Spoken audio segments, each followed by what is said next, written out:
बच्चों, आज हम अपनी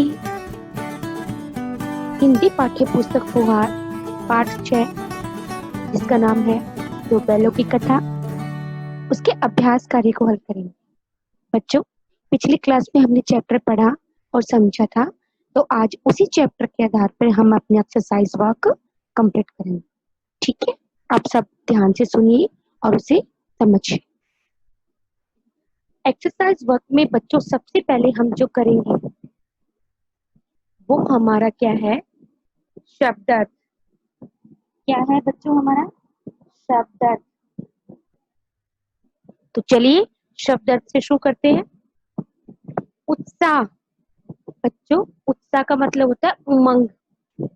ठीक है, कांजी हाउस यानी कि वह स्थान जहां आवारा पशुओं को रखा जाता है। ओ फटते ही, इसका मतलब है सुबह होते ही। ओ फटते का मतलब होता है सुबह होते ही। थान, थान शब्द का अर्थ है बैलों के बांधने का स्थान, यानी कि जहाँ पे बैलों को बांधा जाता है उस स्थान, उस जगह को हम क्या बोलते हैं, थान। उसके बाद देखिए बच्चों, नीलाम, नीलाम शब्द का अर्थ है बिक्री की वह प्रक्रिया जिसमें अधिक दाम देने वाले को वस्तु बेची जाती है। बच्चों यहाँ पे आप ऐसे समझ सकते हैं कि अगर कोई वस्तु बेची जा रही है तो वो वस्तु उसी व्यक्ति को दी जाएगी जो सबसे ऊंची बोली लगाता है, यानी कि सबसे ज्यादा दाम देता है, उसे ही हम नीलाम बोलते हैं। लाचार, लाचार का मतलब है बेबस यानी कि मजबूर, जहाँ पे जोर न चले किसी का, वो वहां पे उसे हम क्या कहेंगे, लाचार। और दुर्दशा जो कि हमारा आखिरी शब्द है, इसका अर्थ है बुरी दशा। ठीक है बच्चों, अब इसके बाद आता है हमारा श्रुत लेख यानी सुनकर लिखना। तो बच्चों जैसे कि मैंने आपको क्लास में बताया था, आपको इन सभी शब्दों का श्रुत लेख अभ्यास करना है ताकि शब्द आपको, जो आपका उच्चारण है, आपको बोलना भी आए और आपको वो कैसे लिखा जाता है, दोनों काम आपको अच्छे से आने चाहिए। ठीक है, इसलिए आप श्रुत लेख अभ्यास जरूर करेंगे। अब बच्चों हमारा अगला जो है अभ्यास कार्य वो है मौखिक प्रश्न। तो देखिए, नीचे दिए गए प्रश्नों के उत्तर दीजिए। पहला हमारा जो भाग है वो है मौखिक।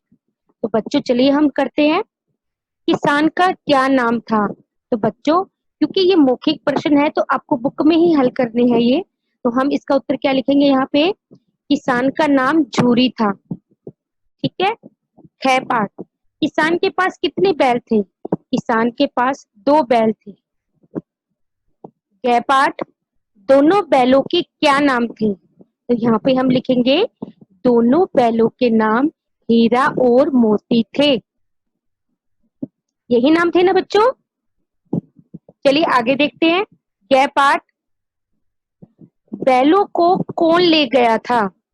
तो हम पाठ के आधार पर क्या उत्तर लिखेंगे, बैलों को गया प्रसाद जो कि झूरी की पत्नी का भाई था ले गया था। ठीक है, और हमारा आखिरी प्रश्न है, रखवाले ने बैलों को पकड़कर कहाँ बंद करवा दिया। तो बिल्कुल बच्चों इसका उत्तर क्या होगा, इसका उत्तर होगा रखवाले ने बैलों को पकड़कर कांजी हाउस में बंद करवा दिया था। तो बच्चों ये हमारे मौखिक प्रश्न थे जिसका हमने कक्षा में अभ्यास किया था। चलिए अब हम लिखित प्रश्न उत्तर करते हैं। पहला प्रश्न देखिए हमारा, दोनों बैल दुखी क्यों थे। तो बच्चों जैसा कि हमने पाठ में पढ़ा था उसी के आधार पे हम उत्तर लिखेंगे।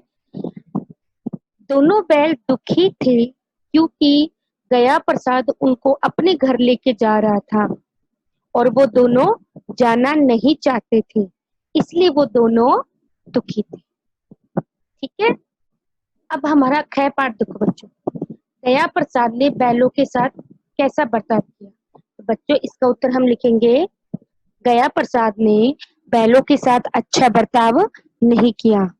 उसने बैलों को रूखा सूखा खाने को दिया और उन्हें मारा और पीटा भी। इस प्रकार गया प्रसाद का व्यवहार बैलों के साथ अच्छा नहीं था। ठीक है बच्चों, चलिए अगला प्रश्न देखते हैं। हीरा और मोती ने कांजी हाउस में क्या देखा? तो बच्चों इसका उत्तर हम क्या समझेंगे, क्या लिखेंगे? हीरा और मोती ने कांजी हाउस में देखा कि वहां पे बहुत से जानवरों को बांध रखा है और वहां पे खाने पीने की कोई व्यवस्था नहीं थी। ठीक है, यानी कि उन्होंने कांजी हाउस में बहुत से जानवरों को बंधे हुए देखा और उन्होंने देखा कि वहां पे खाने और पीने की कोई व्यवस्था नहीं थी। चलिए बच्चों हम अगला क्वेश्चन देखते हैं। झूरी ने बैलों को गया प्रसाद के साथ क्यों भेजा? तो बच्चों इसका उत्तर हम क्या लिखेंगे? इसका उत्तर हम दो वाक्यों में देंगे।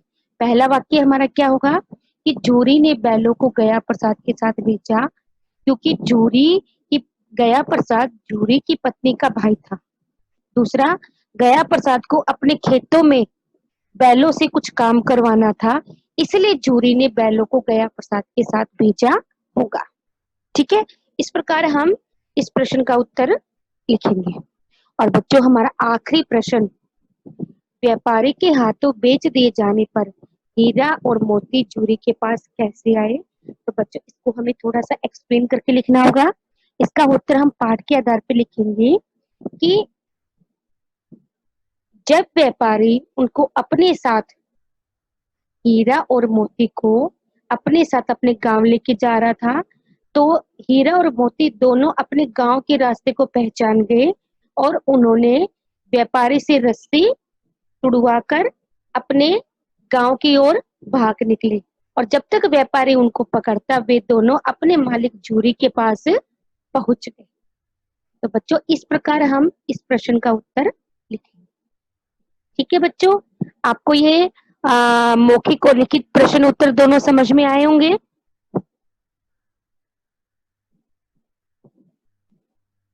तो चलिए बच्चों, आज हम इस वीडियो में मौखिक और लिखित प्रश्नों का ही अभ्यास किया था। आप अपने मौखिक और लिखित प्रश्नों को मौखिक अभ्यास करिए, इनको अच्छे से समझिए। अगली कक्षा में हम आगे का अभ्यास कार्य करेंगे। तब तक के लिए नमस्कार।